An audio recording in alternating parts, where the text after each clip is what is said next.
ହଁ ଶୁଣନ୍ତୁ, ଯିଏ ବିଜୟୀ ହେଇଛନ୍ତି ସେ ନିଶ୍ଚିତ କଥା କହିବେ, ଉତ୍ଫୁଲ୍ଲିତ ହେବେ, ଉନ୍ମାଦନା ଆସିବ।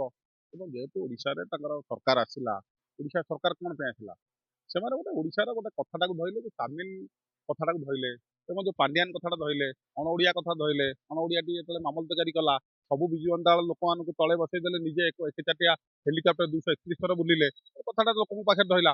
ଓ ସଭା ସମିତିରେ ପାଣ୍ଡିଆନ ଏକୁଟିଆ ବୁଲିଲେ, ବସିଲେ, ଅଲଗା ବିଜୁ ଜନତା ଦଳର ବିଧାୟକ ପ୍ରାର୍ଥୀ ସାଂସଦ ପ୍ରାର୍ଥୀ ତଳେ ବସିଲେ। ତେଣୁ ଏଇ କଥା ଗୁଡ଼ିକ ଯେତେବେଳେ ନେଇଛନ୍ତି କହୁଛନ୍ତି ସବୁ ଠିକ ଅଛି, କିନ୍ତୁ ଯୋଉ ଖଣି ରୟାଲିଟି ଓଡ଼ିଶାରୁ ନିଆଯାଉଛି, ହଜାର ହଜାର କୋଟିର ଯୋଉ ନିଆଯାଉଛି, ଆମର ଗୋଟେ ଗ୍ରୀନ ସେ 60,000 କୋଟି କେନ୍ଦ୍ର ସରକାର ଏପର୍ଯ୍ୟନ୍ତ ଦେଇନାହାନ୍ତି, ତା ବିଷୟରେ କଣ କହିଲେ?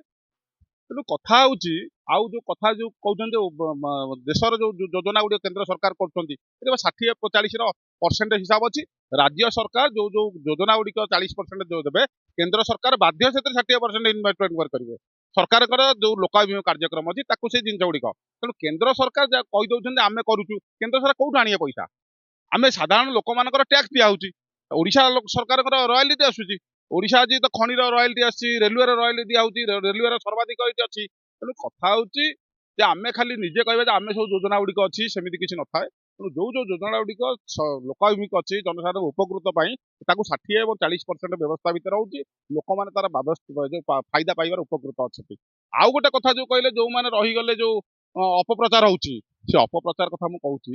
ଏବେ ଯୋଉ ସରକାର ଆସିଲେ, ନବୀନ ପଟ୍ଟନାୟକ ସରକାର ଯୋଉ ଯୋଉ ଯୋଜନା ଗୁଡ଼ିକ କରିଥିଲେ, ସେ କଣ ସେମାନେ ନିଜେ କାଲି ପରଦିନ ବିଧାନସଭାରେ 2 ଦିନ ତଳେ ମାନ୍ୟବର ମୁଖ୍ୟମନ୍ତ୍ରୀ ମୋହନ ମାଝୀ ମଙ୍ଗିଲେ ଯେ ଆମେ ସେଇ ଯୋଜନା ଗୁଡ଼ିକ ଚଲଉଛୁ, କିନ୍ତୁ ଯୋଜନା ନାମ ପରିବର୍ତ୍ତନ କରୁଛନ୍ତି।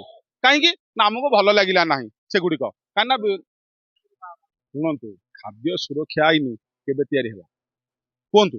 ସେ ତ ରାହୁଲ ଗାନ୍ଧୀ ଏଇ ଯୋଉ ମନମୋହନ ସିଂ ବେଳୁ ଆରମ୍ଭ ହେଇଛି। ଯୋଉ ଖାଦ୍ୟ ସୁରକ୍ଷା ଆଇନ କଣ ଏମାନେ କରିଛନ୍ତି? ଏଇ ଯୋଉ ମୋଦୀ ସରକାର ବେଳେ ହେଇଛି ନା କେନ୍ଦ୍ର ସରକାର ବେଳେ ହେଇଛି?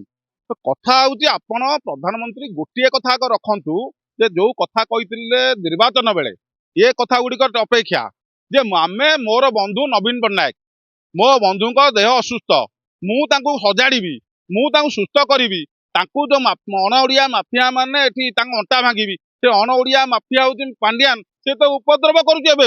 ଏବେ ବି ଯାଇକି ତାଙ୍କର ଫୁଲା ଭାଙ୍ଗିଆ ହେଇକି ଡମଣା ଛକରେ ଜଣେ ଡକ୍ଟରଙ୍କ ବାହାରକୁ ଯାଇଥିଲେ, ପୁଣି ଯାଇଥିଲେ କଟକ ଯୋଉ ଯାଇଥିଲେ ତ୍ରିଶୁଳିଆ ଛକ ଗୋଟେ ଭୋଜି ଖାଇ ଯାଇଥିଲେ।